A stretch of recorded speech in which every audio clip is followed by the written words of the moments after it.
Hello, everyone, and welcome to the newest edition of the Peyton Doyle Show. I'm Peyton Doyle, host of the Peyton Doyle Show, and I am not in a basement anymore. I'm still not home, but I'm not in my mom's basement. I'm here in my dad's hotel room in Akron. Well, not Akron, Canton, right by the airport where we're going to fly out of on Monday, where I'll be actually back in the Peyton Doyle Show studio. I brought him on, Brian Big Dog Doyle, back again, giving us his takes because I figured I wasn't going to record in here while he just sat there and watched TV. I guess, he probably would have been annoying and interrupted me while I was talking. But I do that. Yeah, he does that a lot, and it's very annoying.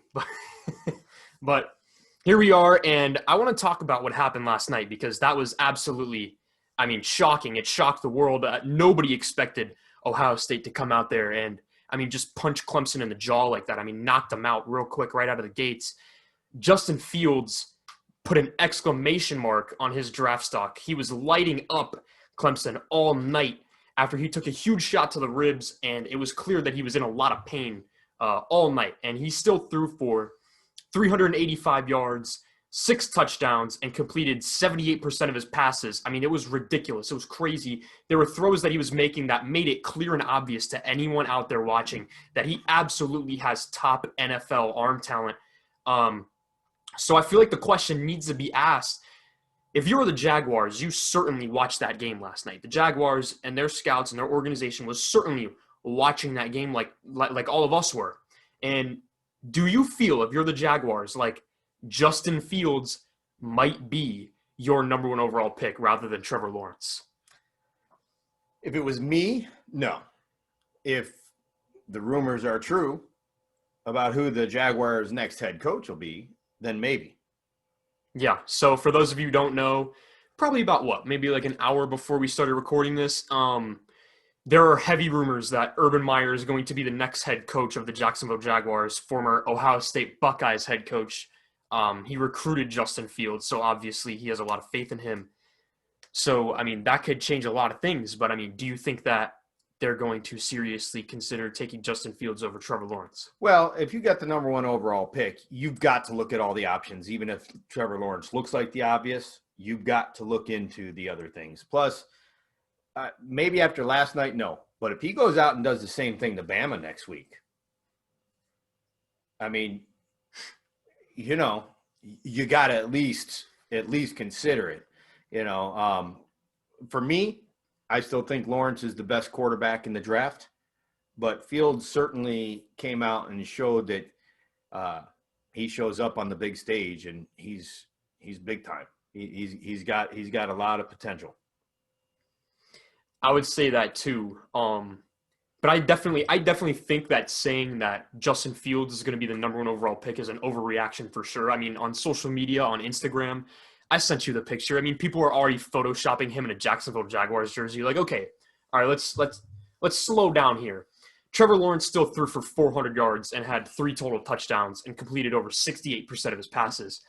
The difference between Justin Fields and Trevor Lawrence is that we are shocked when Fields went and did this. But if Lawrence did this last night, we'd say that's exactly what we'd expect from him because he's the number one pick. That's the difference. That's a big difference between them. That's how you know you're the top dog, is because they expect that out of you. But Fields was the underdog, and everyone loves the underdog. And I do think Fields played tremendous. He played great. Awesome. And he certainly created some padding between him and Zach Wilson. But he did not pass up Trevor Lawrence yet. Let's not be silly here. Let's not overreact after one game. Trevor Lawrence, as a true freshman, completely embarrassed Nick Saban and Alabama in the national championship game. He was 19 years old. He's been the future number one pick ever since. Ever since that game, we were talking about him as a number one pick. But now, 2 years in a row. Okay, he lost to a team that. But did you not expect him to win the championship last year and this year? I didn't expect him to win it last year. Okay, but that was LSU's year. This year, at least be in the national championship game. Yeah, but I like Lawrence. I'm just saying he's not perfect, obviously. What does he do? What does he do that's bad? I'm not saying he does anything that's bad, but 2 years in a row, when you're the quarterback, his team didn't get as far as you expected. And then when you got Fields having that big of a game on that big of a stage, you have to at least pause and do your homework if you got the number 1 overall pick. Yeah, you have to at least I still take Lawrence, but I'm just saying that's a couple things where Trevor Lawrence still played great. He still had a good game, but he didn't play good enough to win. Yeah, okay, but you watched the game. Mm-hmm. The problem with Clemson last night was not Trevor Lawrence. It was defense. It was defense and the fact that they couldn't block. I mean, it seemed like Trevor Lawrence would take the snap and he'd already be under pressure. I mean, they could not block for him last night. That Ohio State pass rush was way too much for that Clemson offensive line to handle. But I still have not seen anything that tells me that Trevor Lawrence is not the number 1 overall pick. I understand that Justin Fields had a great game last night, and if he has another great game against Bama, sure, maybe you can talk about it, right? But he is not Trevor Lawrence in any which way possible because, like I said, Trevor Lawrence has been the number 1 overall pick since he was 19 years old. Yeah. So there's a reason for that. Well, I think he's the best since Manning to come out. Yeah, so you think he's better than Luck? Yeah, I do. He's got a bigger arm than Luck. Well, as a prospect, I'm not, Luck was great as a pro. He, unfortunately, his career didn't last as long. But Luck coming out, you hadn't seen him on the national stage in the national championship contending type situation that you've seen Trevor year after year in. Mm-hmm. So Trevor is big game tested. Yeah. Luck played for Stanford, who has some big games, but not quite the same. No. Yeah. But Fields, listen, he played great. We have to give him credit. I know my last episode, I kind of talked bad about him after a bad game against Indiana. Didn't age well. Yeah, I know it didn't age well. So I'm certainly going to give him some respect. He came up big game, and he came up big in a big game while he was injured, and he truly shined. He really did, which leads me into my next question. The Jets have the number 2 overall pick in this year's draft. They just announced that they're firing Adam Gase. And there's been a lot of talk about them potentially sticking with Sam Darnold rather than taking a quarterback. Well, now it looks pretty hard to pass up on Justin Fields. So should the Jets take Justin Fields or roll with Sam Darnold? Well, first, they're hoping that Jacksonville is hiring an Ohio State coach and going with Fields, aren't they? If you're the Jets, you're really hoping that Justin Fields goes number 1 overall. Yeah. And Trevor falls to you. But I don't know how much they really feel about Darnold internally, about whether he can develop, how much of this was Gase's fault, stuff like that. But you got to look at it. You got to consider it if you're them. You have to consider Fields after what he did. And then, like I said, Fields isn't done. If Fields can go out and do that against Bama's defense, it's going to be hard. It's going to be hard to pass on him. I don't know if that's going to put him over Trevor, though. I don't mean about number 1 overall. I mean for the Jets at number 2. Yeah. If you're thinking about Sam or you're thinking about drafting Fields. Yeah, for sure. If Fields does this back-to-back weeks on that kind of a stage. While he's injured, while he's banged up. And then you feel like he can't do it in New York. Yeah, that's made for New York if you can handle the big stage. Mm-hmm. Yeah. I think that the Jets should absolutely take Justin Fields number 2 overall rather than roll with Darnold. I think it's less about just what Fields did last night and more about what Darnold hasn't done in his entire career. Sam Darnold this season has thrown for less than 2,000 yards, 8 touchdowns to 9 interceptions. And sure, the situation certainly hasn't been favorable to him, but he's only thrown for 44 touchdowns in his entire career. And say what you want about Baker Mayfield, we'll get into him later, but he's thrown for 74 touchdowns, and they were drafted in the same year. Sam Darnold may have the potential to develop into a good NFL quarterback one day, but I don't think that's possible in New York. I think that his time to develop as a good quarterback in New York is done. I think Sam Darnold needs a change of scenery, and I think the Jets need to move on from Darnold as well. I think moving on could help them out both greatly. I don't think Darnold in there in New York is going to help the Jets. I don't think it's going to help Darnold at all. I agree. Yeah. I agree. One little side note on the game last night, though. If you didn't have a horse in the race, like you didn't have a horse, you don't care about Ohio State, you don't care about that, Fields made a lot of fans last night. You had to love the way he played that game. Yeah. I mean, I had no opinion on Fields going into it. I didn't love him. I didn't hate him. But, boy, you had to root for him the way he played. He was tough. He showed leadership. Mm-hmm. You hate to say overreact after one game, but he made some fans, I think, and earned some respect. Oh yeah, he earned my respect for sure. I mean, after he got drilled in the back of his ribs, right into like his kidney area. Yeah. I mean, that hurts, bro. Oh, he's got to be hurting today. That hurts. Oh yeah, he's hurting this morning for sure. That hurts. And he came back, and Brian Day, he said that he told him that there's no way that they were losing that game after he got injured. And that's just, I mean, hearing that, like, that's what you want to hear out of your star quarterback. You know what I mean? And as a sports fan, that just gets you all that gets you up, hyped. You know what I mean? It's like, it's just like that kind of story, So yeah, he definitely gained my respect last night for sure. But I still don't think that he's better than Trevor Lawrence. I feel like before we start getting too far into the draft, we should talk about this week. It is week 17, and there are plenty of games with playoff implications. Let's start with the most interesting division in all of football, everyone's favorite division to talk about, the NFC East, where 3 teams with losing records can all make the playoffs and only one team will. Let's talk about the current division leader, Washington football team. They play against the Philadelphia Eagles this Sunday. If they win, they're in. Luckily for them, their quarterback, Alex Smith, is expected to be healthy and ready to go. Do you think that Washington will win and make the playoffs? I do, actually, and I think they will even if Alex Smith didn't play.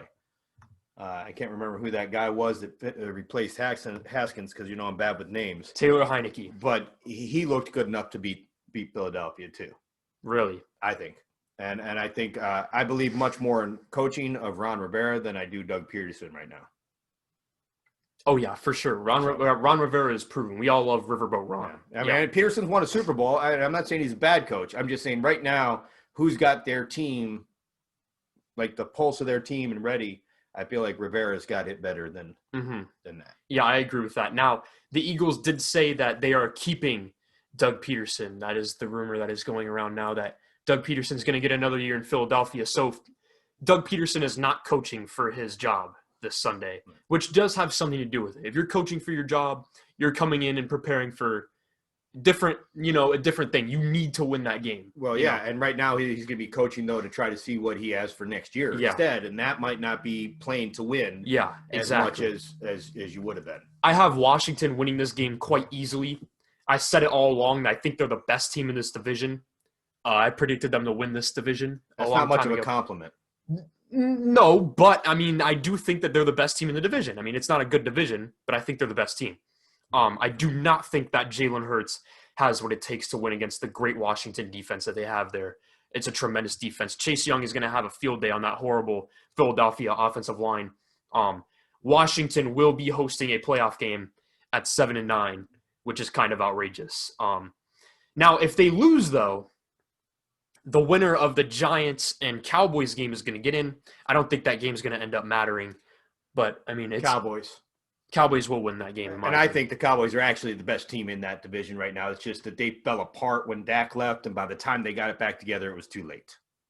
I can see that. They have the best offense, but I feel like the best all around. Defense has looked a little bit better lately. Not as good as they were last year, but a little bit better. But I mean, even last year, their defense is their biggest problem in Dallas for sure. Yeah, but that and Zeke doesn't perform consistently. Oh yeah, you're kind of mad at Zeke. This man drafted Zeke in fantasy 2 years in a row. He's disappointed me, frankly. I mean, he's just not. And I question Zeke's heart as far as like how much he really loves running the football, or does he just love winning? Because that's a difference. Yeah, there is a difference. When everything's going good, Zeke's a good guy on your team. In Ohio State, same thing. But when things aren't going so well, Zeke doesn't seem to be the guy you can hang your hat on. He doesn't seem like a leader, but he also doesn't seem like he has an attitude issue.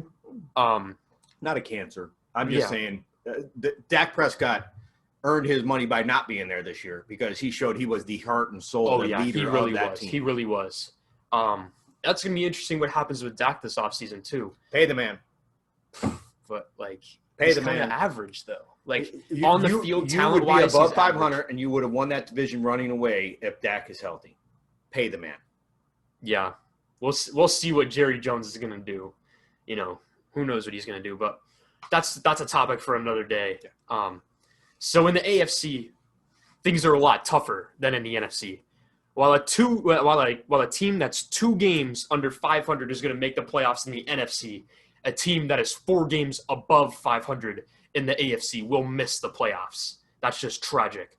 The Titans, Browns, Ravens, Dolphins, and Colts are all playing for their playoff lives this Sunday. So what team has the worst chance at making the playoffs in the AFC, in your opinion? Well, I mean, I think it's my Dolphins just because I don't know if they can beat the Bills. The Bills are a hell of a team this year. Yeah. I mean, Josh Allen is playing at MVP level. A side note on that, I don't know if I've ever seen a guy go from as inaccurate to as accurate as he was in one offseason. I mean, his improvement was just remarkable. We knew he was talented, but that was a huge step forward for them. And I'm just not sure that my Dolphins can do it. I hope so. I hope Tua comes out and proves that he's got the it factor that everybody's wondering if he has or not. But I feel like the Dolphins are the most likely to lose their game tomorrow, which then they're out. You know, as long as everybody else has an opponent that they should beat. Yeah. The Dolphins have an opponent that they should lose to. So that's why I think they're the odd team out. Yeah. To me, the worst team out of all these teams, I agree with you, is the Miami Dolphins. I think they're the least talented team. They're the odd ones out in this situation. Still a 10-win team. Yeah.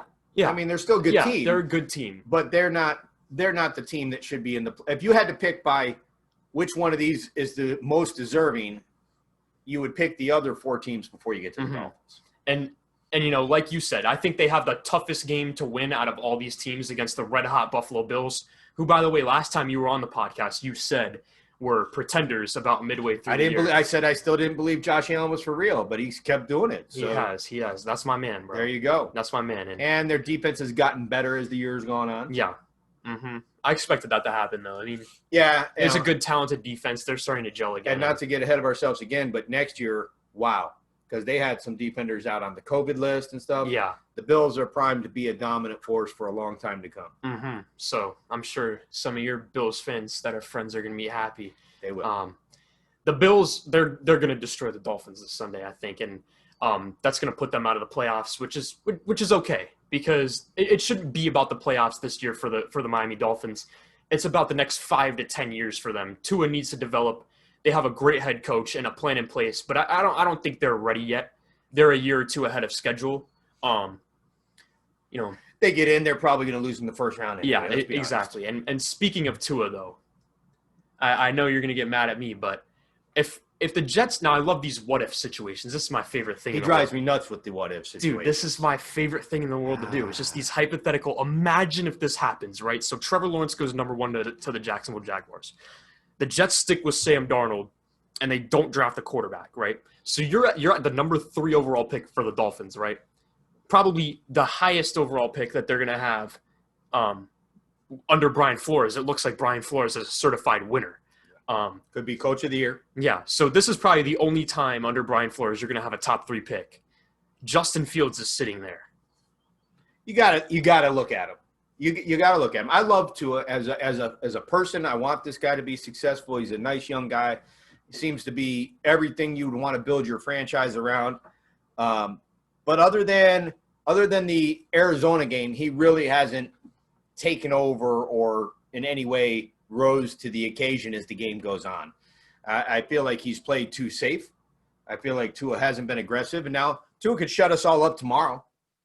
If he goes out and beats the Bills, and he puts the team on his back and he wins that game, I think the idea of looking at another quarterback is preposterous, you know. Yeah. But assuming they lose tomorrow, even if he plays well, if they win, I mean, I guess as a scouting department, you've got to at least look at Fields. Now, it gets a whole lot crazier if they stayed with Fields goes number 1, and then Lawrence falls to them. And then if Lawrence falls to them. I didn't even think of that. But as much as I would love to assume the Jets, you know, my least favorite team in the entire league, as much as I would like to assume that they are just dumb enough to pass on Trevor Lawrence, I don't think they would.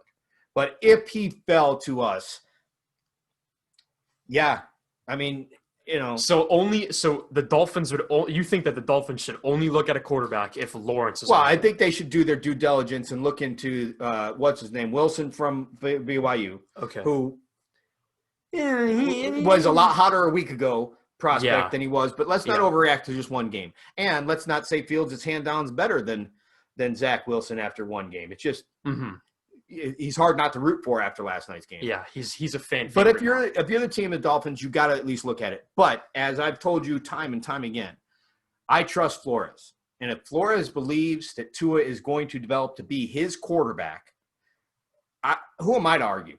Nothing Flores has done has not been good. He has installed a culture that is great in Miami in short time. Last year, they were supposed to be the number one. They were supposed to be the worst team overall, and they ended up being the fifth worst, but still much better than expected. This year, we were just hoping they might hit 500. They've got 10 wins with one game left to go. I have no reason to doubt the coaching or the front office right now of Miami. I haven't been able to say that in a long time, but I can finally say that I'm confident in them. So if they believe in Tua, then yeah, they shouldn't look at Fields. But if they, behind the scenes, are going, okay, we're not too sure about this kid, then they have to consider it. Yeah. I think Tua, certainly he needs to start getting more aggressive and pushing the ball down the field more. But I think that if Fields is on the board, you look at him, and then you could maybe do this kind of situation where you draft Fields and you hold him and say, hey, you want one of these guys, right? Tua or Fields. You want one of them. Go. It's more likely that they trade the pick, though, if somebody really wants Fields than anything. Yeah. But again, on Tua tomorrow, I'm really curious to see how he does. Because to quote one of your favorite movies, there is no tomorrow. And that's the first time we're going to see him on that stage since before, his last year of college because he got hurt. Yeah. So we haven't seen him in a winner takes all sort of game, and that's what tomorrow is for Miami. So I think they're going to lose. I think that, Indianapolis is going to beat Jacksonville. I think that the Titans are going to beat Houston. And I think that Baltimore is going to beat Cincinnati. And now let's get into this Browns game. The Browns, they play against the Steelers this Sunday. We'll be there. Yeah, you know that because we're going to be at the game. They're coming off a tough loss against the Jets where they're missing all four of their top wide receivers. This week, they're playing their big brother Pittsburgh Steelers, who are playing mostly backups. The Browns facility has been closed basically all week due to COVID. And now they're going to be without their best corner, Denzel Ward, which is not good news. Not good news at all. Do you think that the Browns are going to, first off, do you think the Browns are going to win this Sunday against the Browns? Yeah, it's funny because I'm sure anybody who listens or watches your podcast or knows you at all knows you're a huge Browns fan. A huge Browns fan. But the funny thing is that what most people don't know is I'm much higher on Baker than you are. That is true. I love Baker. Not saying he's a Hall of Famer or anything, but he's a gamer. He's a baller. He goes out there and he has the swag and he goes for it. And that's what you need in a game like this. And I really think he's going to go out there against a Pittsburgh team that's sitting TJ Watt and many other players. Big Ben. And if Minka sits down, I think they're going to annihilate him. I really do. I think that the Browns are going to go out and put a pretty big hurting on Pittsburgh because I believe that Pittsburgh's coach Mike Tomlin, I believe he's told them we're taking this week off. And when you tell your team you're taking the week off, and the other team needs to come up big, and they have their talent. Now the only thing, like last week when you guys embarrassingly lost to the Jets, COVID lost to the Jets. I mean, let's be honest. I know, but I can't make that excuse because when I make that excuse, I'm biased. Well, you are normally biased. So I'll give you that. I can't. But I can make that excuse for you because I've got no. I loosely might root for the Browns, but I have no emotional real. It's like being the Bears. I root for the Bears, but But when push comes to shove, if the Browns needed to lose for the Dolphins to get in, I would be clapping for Pittsburgh tomorrow. Yeah, I know, and the Browns basically do have to lose for the Dolphins to get in, really. Well, one of them has to lose. It's not just Browns. It's not just the Dolphins. Yeah, you're right. But you're right. You are a lot more supportive of Baker, and you have a lot more faith in Baker than I do. I think they are going to come out tomorrow and just really show you something special, and then people are going to say, "Yeah, but it was against Pittsburgh, and it was." Oh, of they course, sat everybody. because And that's well, fine. because the Browns can never need to- win. Yeah, but we can't win. They don't let us win, especially Pittsburgh fans. They don't let us win, and you know that. They're disgustingly like arrogant about their team. They won't let us win ever. Yep. So, but as Bill Parcells would always say, you just got to get in the tournament, then you got a chance. You just got to get there. Yeah, we just have to get there. That's right. It. You're right. Exactly. And if you win tomorrow, that's 11 wins. How can you complain about a season with 11 wins? Exactly. And that's going to bring me to the next question. By the way, I do think the Browns are going to end up winning.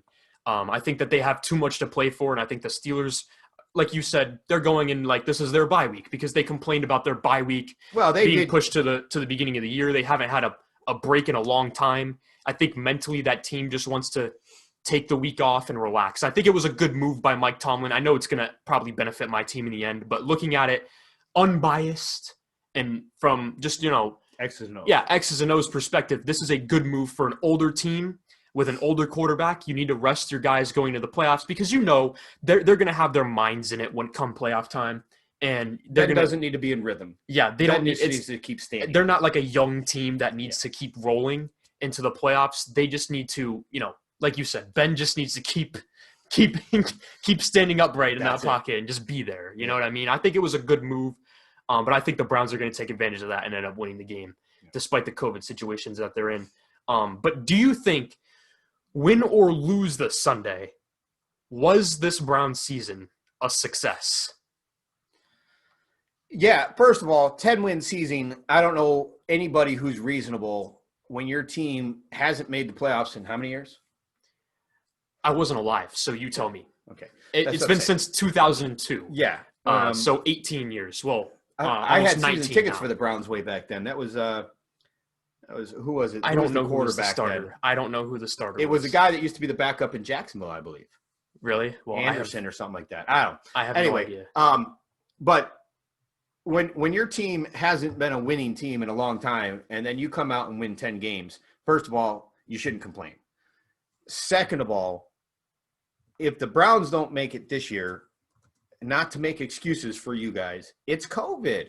You lost to the Jets because of two reasons. Two reasons. One, you can blame them, and you brought it up in your last show. The play calling was terrible.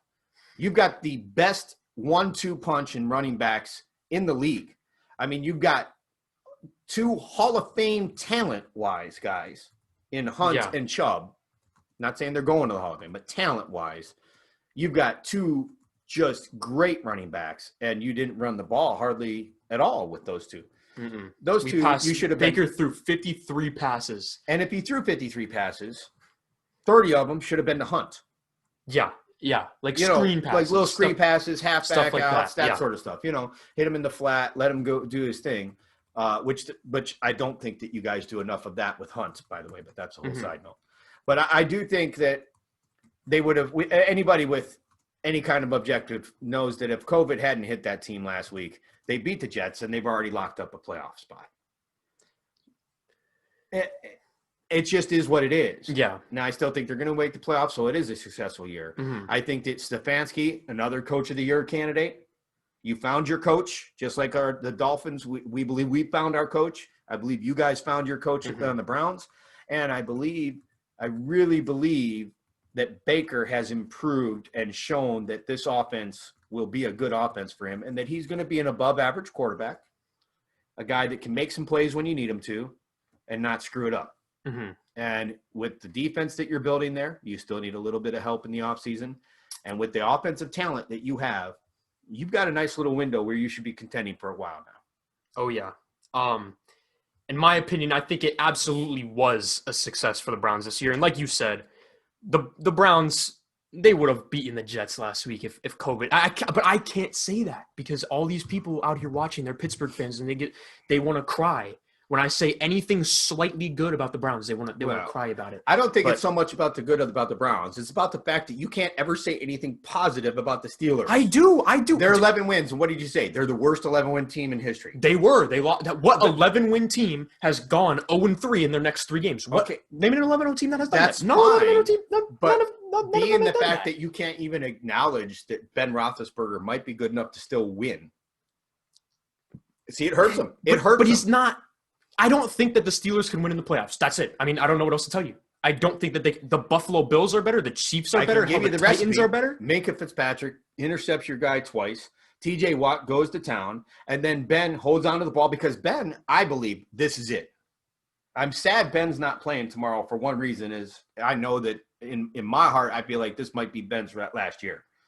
And so I'm not a Ben fan of him personally, but I have always enjoyed watching the way he plays the game. You know, I'm a very big fan of the way you play the game. And on the field, the guy's tough.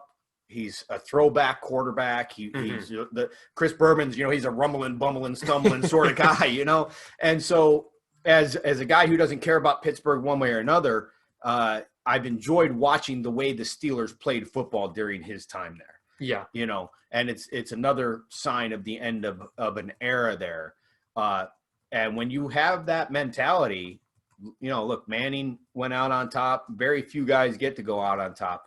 But he's got nothing to lose. And I think you're going to see Ben Roethlisberger, you know, playing his heart out come the postseason. And we've seen teams like that. Defensively, Ray Lewis had nothing left and somehow still won that Super Bowl. Yeah. I mean, we've seen great players, and you can hate Ben Roethlisberger all you want. We can talk about the off-the-field stuff and all the accusations all you want.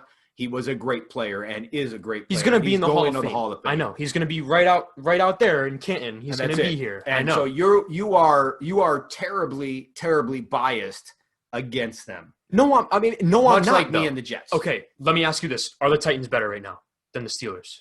Well, I don't know. Actually, that depends on which Titans team shows up each week. Okay. I think the Titans are better than the Steelers. They're schizophrenic. Are the Ravens better right now than the Steelers? I know how much you love Lamar. Yeah, please. I would say they are playing better. Okay. But they all have big Achilles heels. You can't tell me that you can't see a way that Pittsburgh can beat any of those teams. We know the recipe to beat Baltimore, and I love Lamar. I love Lamar Jackson. I wanted the Dolphins to draft him. I loved him in Louisville. He went to school near where I teach in South Florida. I love Lamar Jackson. I will root for him his entire career. Mm-hmm. But you get a lead on the Ravens, they're not built to come back. Yeah. We know the recipe. You know, the Titans, same thing. Get a lead. And I like Tannehill, but get a lead and make them try to beat you without running. Yeah. There's a recipe to beat these teams. Okay. And Pittsburgh is good enough to do that. The Bills. Well, the only real question you have about the Bills is Josh Allen in the postseason. Okay, we haven't seen that. We've seen it once. Say about Lamar. We haven't seen Lamar come up big in the postseason yet. Okay. And until you do it. All right, but I do know someone in the AFC that has come up big in the postseason plenty of times. Mm-hmm. Patrick Mahomes. Yeah, well, I mean. What are they going to do about them? This is one of those few times where if you ask somebody, will you take one team or the field, where you take the one team, right? Mm-hmm. I mean, out of the AFC, it's Kansas City. But Kansas City has laid a few eggs this year.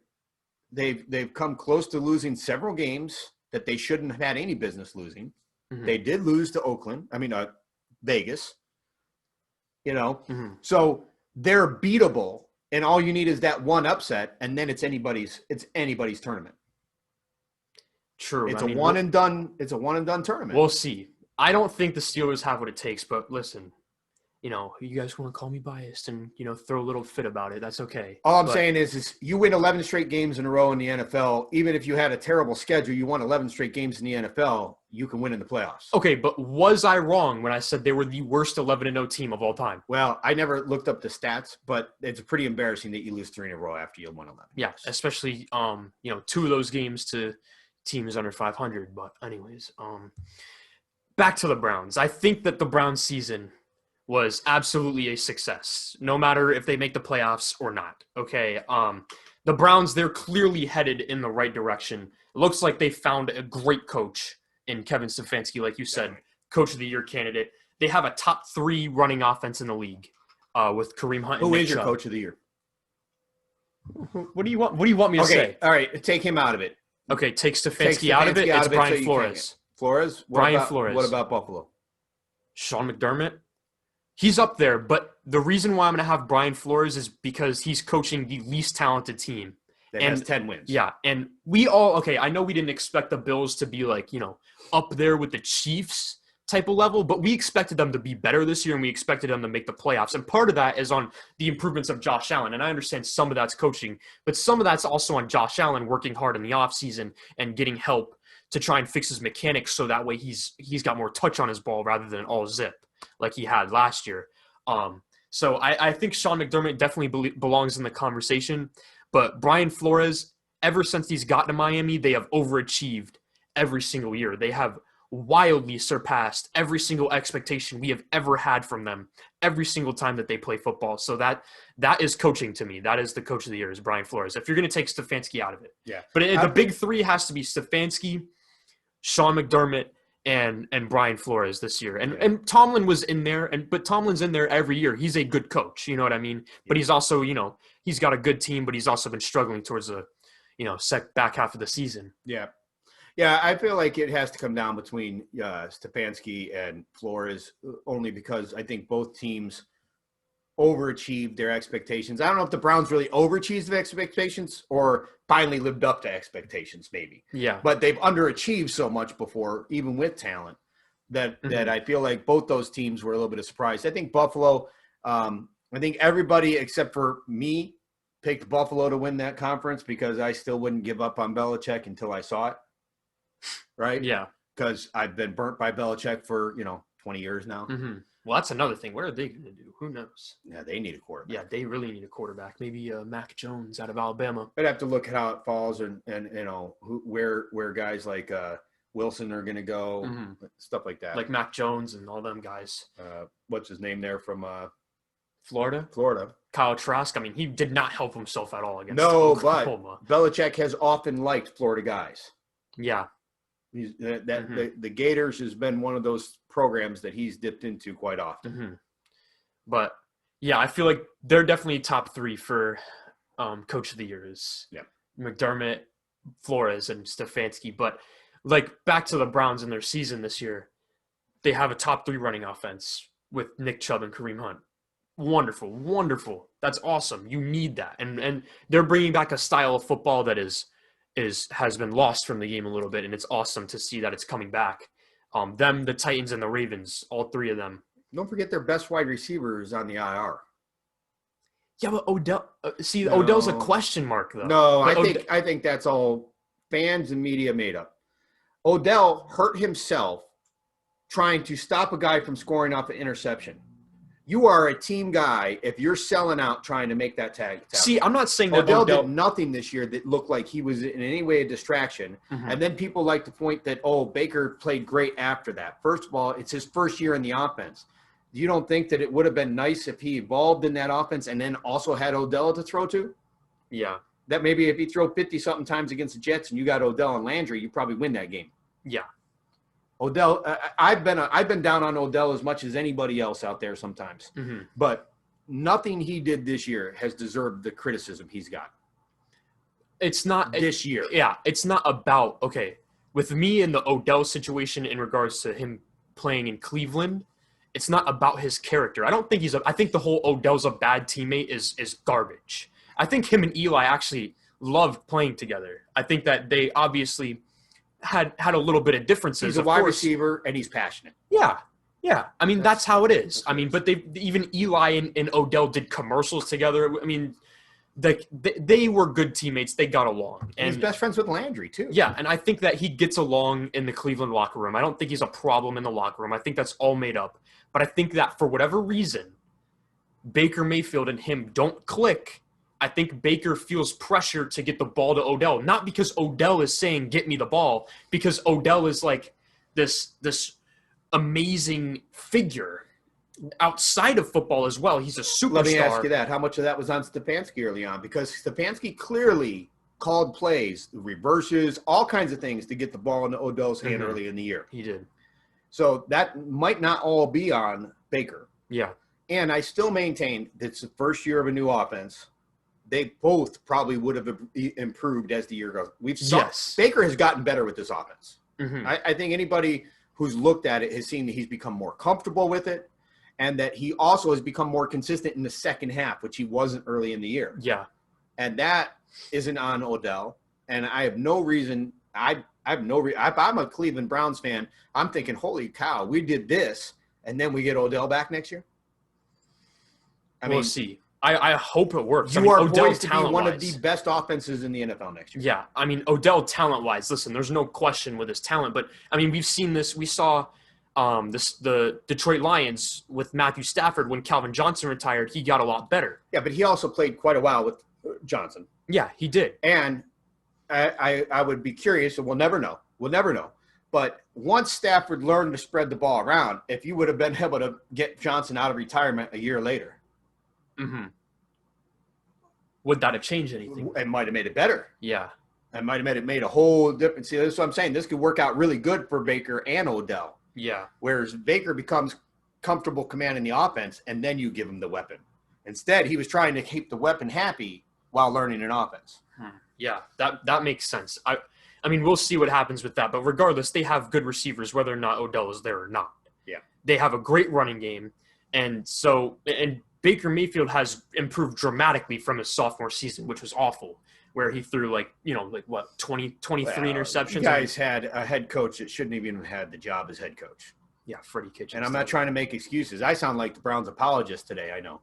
But most of the Browns' problems were self-inflicted organizationally leading into this year. Yeah. But, I mean, hey, we got our good coach. We don't have to deal with Freddie Kitchens anymore. And so I think the Browns certainly for the first time and forever are actually headed in the right direction. They have an identity and they have a plan. Plus, everyone with a brain, knows that the Browns would have won against the Jets if they had the receivers. We got to root for Baker because he has the best commercials going right now. He has some funny commercials. He really does. He really does have some funny commercials. But the Browns, they do need to get better on defense, specifically their linebackers and safeties. I know we had a rookie safety from LSU, Grant Delpit, tore his Achilles preseason. That hurt us. But who knows if he's ever going to pan out now coming off of the Achilles injury. Of course, we hope he does. He was a great college prospect. But we might have to look in the offseason for some more safeties. We really need linebackers. The Browns need linebackers more than anything. B.J. Goodson's our best linebacker, and he is not that good. But other than that, I've been really impressed with the Browns this season, specifically Baker. I've been extremely impressed with Baker. I know, like you said, I'm always extremely hard on Baker at times. But that's because I want the best from him. You know what I'm saying? Let me just tell you, watching games with him, every other week, if Baker has a good week, he's in the Hall of Fame. And the next week, right. I mean, you wanted to trade him for Trubisky. You wanted to trade him for Gardner Minshew. You wanted to trade him for everybody. All right. You wanted to trade him for a bag of M&M peanuts. Okay, but that's when I'm watching the game. I'm emotional while watching the games, okay? It's different. Me right now is different than me on Sundays watching the game. And you'll see, I'm probably going to go live on Instagram Live. So I know some of you are going to be watching that while I'm at the Browns game this Sunday.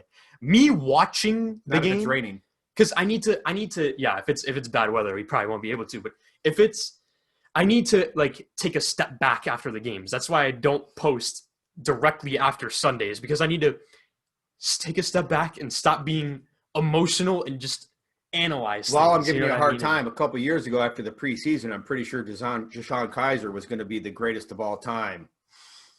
Just saying. He went 4-0. I was excited. In the preseason. Okay. He went 4-0 in the preseason. I was excited, okay, and I thought he was good. I thought he had a nice arm, but he never turned out to be anything good at all. Threw 11 touchdowns to 22 interceptions. He's the GOAT. Yeah, whatever. I never said the GOAT, and I never said the GOAT, so stop saying that. But let me get to my point with the Browns, okay? I've been really impressed with Baker Mayfield this season. I know I've been hard on him, but I just want the best from him because he's, the quarterback of my favorite team. I want the best from Baker, but he's really impressed me this season, and I'm excited to see what the Browns are going to do moving forward. And as you know, the prophecy claims next year is their year. Next season is their year, 2021 to 2022. I predicted it in 2016 after we went 1-15.